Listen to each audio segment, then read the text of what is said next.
ഞങ്ങളിപ്പം നിൽക്കുന്നത് ഹരിപ്പാടുള്ള സുബ്രഹ്മണ്യ സ്വാമി ക്ഷേത്രത്തിലാണ്. പഴനിയിൽ പോയി മോളുടെ മുടി കളഞ്ഞേക്കാവുന്നൊരു നേർച്ച ഉണ്ടായിരുന്നേ.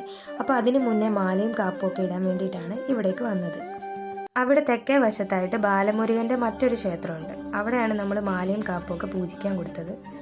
അവിടെ 6 തവണ പ്രദക്ഷിണം ചെയ്തതിന് ശേഷമാണ് മാലയും കാപ്പുമൊക്കെ ഇടേണ്ടത്. പിന്നീട് ഞങ്ങൾ സുബ്രഹ്മണ്യ സ്വാമി ക്ഷേത്രത്തിലേക്ക് വന്നു. മാലയും കാപ്പും പൂജിച്ച് വാങ്ങിയതുപോലെ തന്നെ പീലിയും വേലും അവിടുന്ന് വാങ്ങാൻ കിട്ടും. അതും നമ്മൾ പൂജിച്ച് വാങ്ങിക്കണം. ഈ പീലിയും വേലും കൊണ്ട് നമ്മൾ വീടുകൾ തോറും ഭിക്ഷയെടുക്കാനായിട്ട് കയറി ഇറങ്ങും. 6 ദിവസത്തെ വ്രതം എടുത്തിട്ടാണ് പഴനിയിലേക്ക് പോകുന്നത്. വലിയ തിരക്കൊന്നും ഇല്ലായിരുന്ന ദിവസമാണ് ഞങ്ങൾ വന്നത്.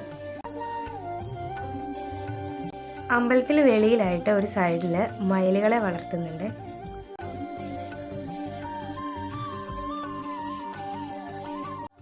അവിടെ തന്നെ എതിർവശത്തായി ഹനുമാൻ സ്വാമിയുടെ ഒരു അമ്പലം കൂടിയുണ്ട്. ഞങ്ങൾ അവിടെയും കയറി തൊഴുതു. എപ്പോൾ വന്നാലും ഞങ്ങൾ അവിടെയും കയറാറുള്ളതാണ്.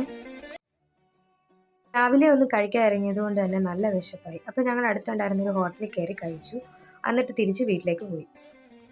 അപ്പോൾ ഇന്നത്തേക്ക് ഇത്രയേ ഉള്ളൂ. ബാക്കി പഴനിയിൽ പോയ വിശേഷങ്ങളുമായി മറ്റൊരു വീഡിയോയിൽ കാണാം.